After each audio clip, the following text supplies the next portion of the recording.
How is it going, guys? My name is Beyrudy, and I know most of you have probably seen the flood of Marvel vs. Capcom Infinite news, so we're going to talk about a few things. Many of you have been asking me about my thoughts about Marvel vs. Capcom Infinite ever since it was shown during Capcom Cup 2016.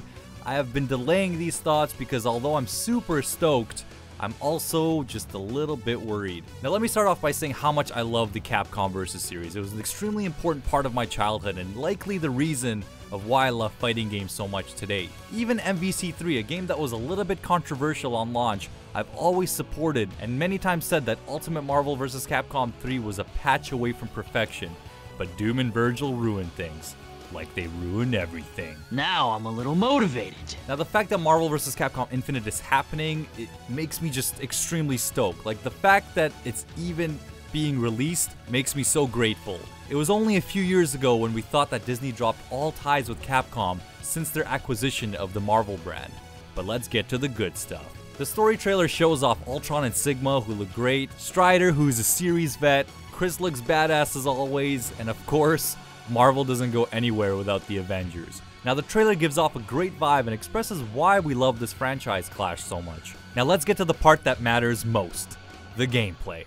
Now I know it was in an early stage, but what I saw during Capcom Cup didn't really impress me. The way the normals were chaining and the characters were swapping gave me kind of nightmarish flashbacks of Street Fighter Cross Tekken, which wasn't a terrible game, but lacked a lot of depth, which ultimately made the game not very entertaining to watch. I had hopes though. It wasn't until the gameplay shown yesterday where my trust for Capcom really pulled through. It looks great, and it's clear that with the return of the 2v2 format, that's going back to the style of the old Versus games. A gem system like Marvel Superheroes, and the style of combat that really reminded me of MVC1. The way the combos are connecting really shows me and convinces me that there is room for creativity. And this is what I want most from Marvel vs. Capcom Infinite. Creativity. There's nothing more exciting than seeing your favorite player pull off some shit that you've never seen before. Oh! What?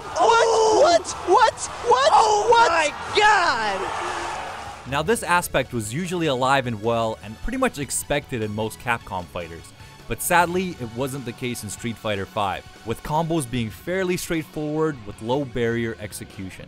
Now I'll admit the graphics don't look great either or on par with what we're used to from Capcom. I personally think MVC3 still kinda looks better with its more comic book style. Hell, I still can't believe certain things from Street Fighter V haven't been polished over a year after release. I mean, look at Ken's hair in the character select screen. What the f? But back to the point. I know you guys are wondering what I'm worried about, and the answer is just how Capcom is going to handle the release of this game. It's not even out yet, and Sigma is confirmed to be DLC, and there are strong rumors that all the X-Men will come out as a DLC pack. Hell, I even looked at my local EB Games, which is the GameStop equivalent in Canada, and apparently the collector's edition doesn't even include the game. It just comes with the figures. What the hell?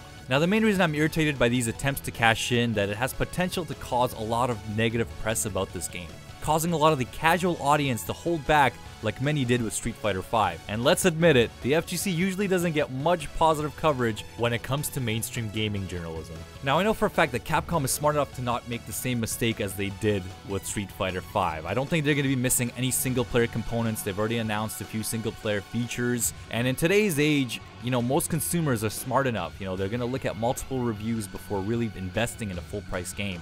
But the September 19th release date is much sooner than I expected, which worries me about the roster size. The fact that it's now a 2v2 game lets them justify a smaller cast, with many seasoned character packs coming in the future. Now I won't ramble anymore, I just want you guys to know overall, with these worries aside, that I really am truly excited for this game, and I can't wait to see what it does to, I guess, the YouTube community and even the fighting game community altogether. And I'm super impressed with the gameplay shown. You know, it's much better than what I was expecting. I just hope that things will soon become transparent with any planned in-game currency, or if all the DLC will have to be purchased after release. I'm really rooting for Capcom and pray that the game catches a large audience who have never touched a fighting game before. And as always, you can never truly judge a game until you have it in your own hands. So to close out, I can't wait to hear what other news we have with this game. I'm hoping for the best, and you know, I'm rooting for Capcom as always. Take it easy, guys. Let me know what you think, and we'll talk more MVCI in the coming months.